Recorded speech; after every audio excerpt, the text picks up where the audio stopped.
শিয়ালের চালাকি আর ইঁদুরের ফাঁদ। একটা সবুজ বনে নানারকম প্রাণী বাস করত।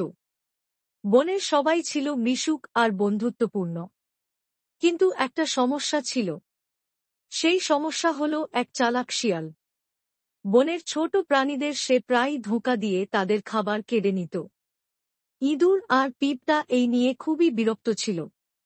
একদিন ইঁদুর আর পিঁপড়া মিলে ঠিক করল, এবার শিয়ালকে শিক্ষা দিতে হবে। ইঁদুর হতাশ হয়ে বলল, এভাবে আর চলতে পারে না। আজ সকালে শিয়াল আমার গাজরের কেকটা নিয়ে পালিয়ে গেছে। ঠিক বলেছ। এবার ওকে এমন শিক্ষা দিতে হবে যে সে সারা জীবন মনে রাখবে। আমরা একটা ফাঁদ পাতি, যেমন সে চালাক আমরাও তেমন বুদ্ধি খাটাব। ইঁদুর আর পিঁপড়া মিলে এক দারুণ পরিকল্পনা করল। তারা একটা জায়গায় মধু আর বাদামের মিশ্রণ রেখে দেবে, যা শিয়ালকে টানবে। কিন্তু সেটা হবে একটা ফাঁদ। পিঁপড়া বলল, মধু আর বাদাম রাখব এমন জায়গায় যেখানে পৌঁছাতে গেলেই সে ঝামেলায় পড়বে। ঠিক বলেছ।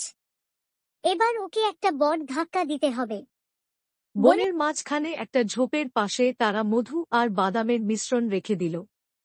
সেই জায়গার চারপাশে তারা ছড়িয়ে দিল এক ধরনের আঠালো তেল। গাছের ডালে লুকিয়ে পিঁপড়া আর ইঁদুর অপেক্ষা করতে লাগল।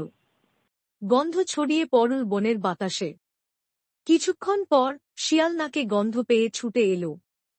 শিয়াল নিজের মনে বলল, কি দারুণ গন্ধ! নিশ্চয়ই কেউ এটা লুকিয়ে রেখেছে। শিয়াল লোভ সামলাতে না পেরে এগিয়ে গেল। মধু আর বাদামের কাছে পৌঁছানোর আগেই তার পা আঠায় আটকে গেল। শিয়াল চিৎকার করে বলল, ওরে বাবা, এটা কি হলো? আমি তো নড়তেই পারছি না। এই তো শিয়াল, তুমি আমাদের খাবার চুরি করতে এসেছিলে। এবার নিজের চালাকির ফল ভোগ করো। আমাদের খাবার চুরি করতে এসে নিজের পায়ে ফাঁদে পড়েছ। এবার তোমাকে একটা শর্ত মানতে হবে। না না, আমাকে এই আঠা থেকে মুক্তি দাও। আমি আর কখনো চুরি করব না। তুমি যদি বনের সবার কাছে মাফ চাও আর তাদের সাহায্য করার প্রতিশ্রুতি দাও, তবেই আমরা তোমাকে মুক্ত করব। শিয়াল বাধ্য হয়ে বনের সব প্রাণীর কাছে গিয়ে মাফ চাইল।